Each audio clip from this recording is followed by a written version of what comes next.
Ukraine और रूस के विवाद में कोई भी कूटनीतिक चाल काम करती नहीं दिख रही। दोनों ही पक्ष जंग की तैयारी करते दिख रहे हैं।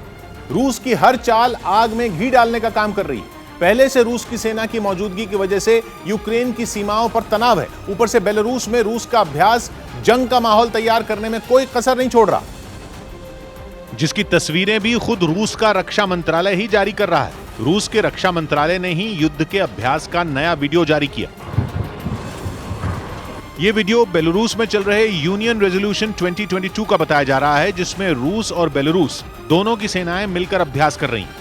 वीडियो में मल्टीपल रॉकेट लॉन्चर सिस्टम एक साथ सैकड़ों रॉकेट दागते दिखे।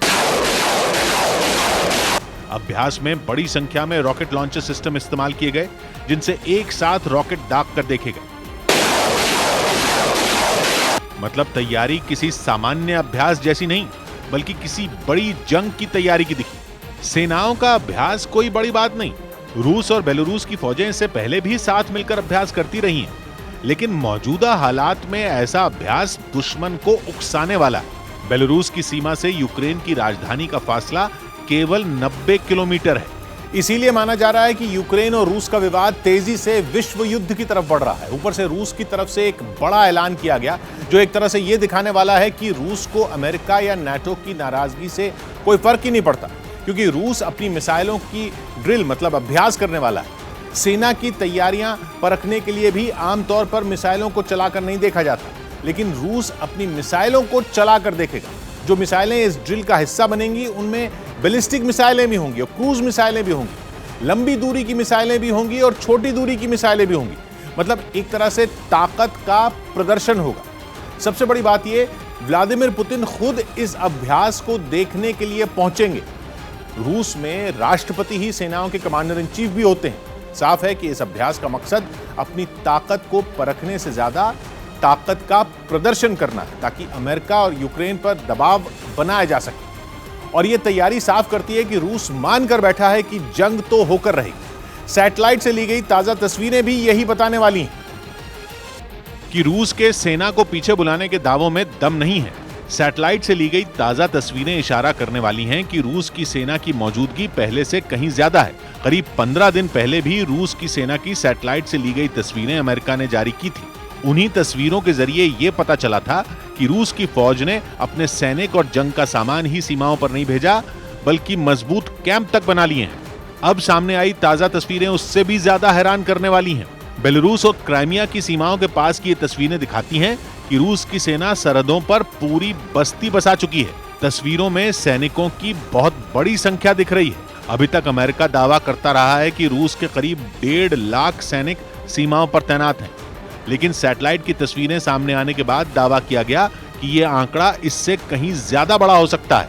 इसलिए अमेरिका भी रूस की तैयारियों को हल्के में लेने के मूड में नहीं दिख रहा। अमेरिका का भी जंग की तैयारियां बढ़ाने पर पूरा जोर है।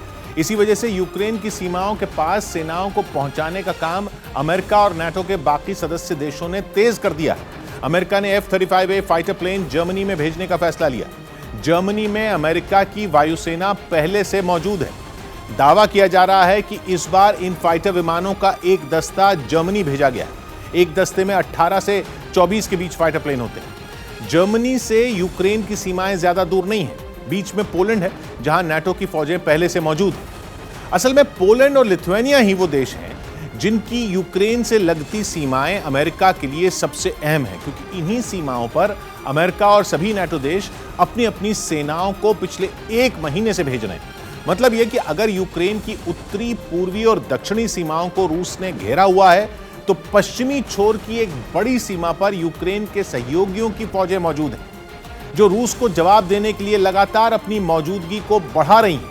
वहीं यूक्रेन की पूर्वी सीमा पर छिड़ी जंग थमने का नाम नहीं ले रही। 2 दिन से वहां बम और मोर्टार बरस रहे हैं, जिसके लिए यूक्रेन की फौज और वहां के कुछ अलगाववादी संगठन एक दूसरे को दोषी बता रहे हैं। पूर्वी छोर पर जिन 2 प्रांतों में बवाल मचा है, उनके नाम हैं लुहांस्क और डोनेस्क। दोनों ही प्रांतों पर बरसों से वहां के ऐसे विद्रोहियों का कब्जा है जिन्हें रूस का समर्थन हासिल है। 2015 में उन विद्रोहियों से यूक्रेन ने सीज फायर का समझौता भी किया था, लेकिन बीते 2 दिन में उस समझौते की धज्जियां उड़ चुकी हैं। वहां के एक स्कूल पर बरसे बमों की तस्वीरें इंटरनेट पर वायरल हैं। यूक्रेन की सेना पर हुई बमबारी का एक वीडियो तो यूक्रेन की सेना ने सोशल मीडिया पर भी डाला। आरोप लगाया गया कि जिस वक्त ये बमबारी हुई, सड़क से रेड क्रॉस की गाड़ियां गुजर रही थीं, जो हमले में बाल बाल बच गईं। बताया जा रहा है कि 2 दिन से 44 से ज्यादा बार गोलीबारी और बमबारी हो चुकी है, जिसकी चपेट में कुछ आम नागरिकों के भी आने का दावा किया जा रहा है। इसके पीछे यूक्रेन सीधा सीधा रूस को जिम्मेदार ठहरा है, जबकि रूस उसे यूक्रेन का अंदरूनी मामला बता रहा है। लेकिन यूक्रेन में बमबारी के मुद्दे पर सुरक्षा परिषद की बैठक में अमेरिका और रूस भिड़ गए, क्योंकि अमेरिका ने सुरक्षा परिषद की बैठक में रूस पर गंभीर आरोप लगा दिया और साफ कहा कि रूस बहुत जल्द यूक्रेन पर हमला करने वाला है, इसीलिए विद्रोहियों को उकसाकर माहौल बिगाड़ने की कोशिश हो रही है। अमेरिका का कहना है कि रूस इस तरह का माहौल बनाकर यूक्रेन पर हमले का बहाना तैयार कर रहा है, लेकिन रूस ने उल्टा अमेरिका पर ही हमला बोल दिया।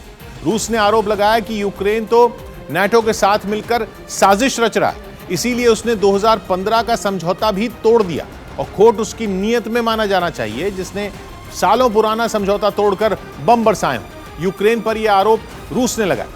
मतलब यह कि सुरक्षा परिषद की बैठक जो सिर्फ यूक्रेन के मसले पर चर्चा के लिए बुलाई गई थी, उसमें अमेरिका और रूस के बीच बहस छिड़ गई। दोनों ने एक दूसरे पर आरोप लगाए और कोई समाधान नहीं निकला।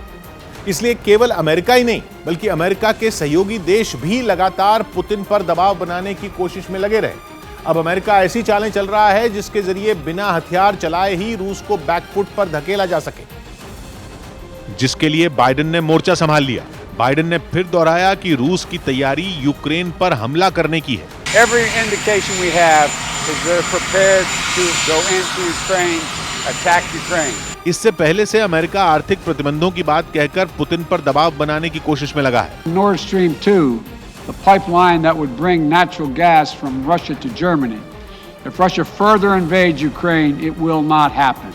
अब अमेरिका के सहयोगी देश भी रूस को प्रतिबंधों का डर दिखा रहे हैं। We stopped the raising of funds by Russian companies on London financial markets. That's a very, very tough sanction that we'll be bringing in. हालांकि ऐसी किसी भी धमकी का रूस पर अब तक कोई असर नहीं दिखा है, बल्कि रूस तो अब अमेरिका को कूटनीति की भाषा में भी कड़े जवाब दे रहा है। रूस ने अमेरिका के राजदूत की छुट्टी कर दी। उपराजदूत एक बड़ा राजनयिक पद होता है।